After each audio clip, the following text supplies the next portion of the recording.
Hi, I'm Craig with ApplianceVideo.com. Today, we'll be taking a look at your smart buzzer on this LG side-by-side refrigerator.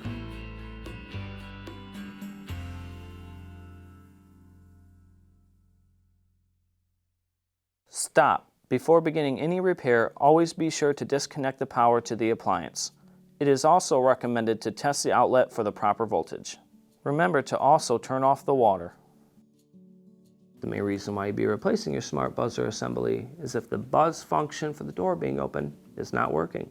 Now, click on the link below to view this repair video.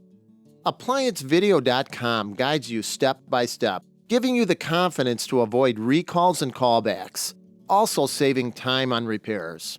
Whether you're up against an uncommon repair or the latest appliance on the market, our videos have been created with you in mind.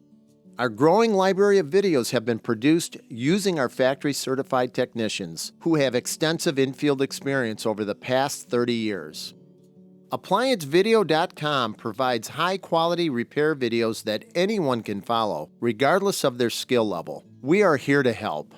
Click on the link below to view this repair video and let us help you do it right the first time.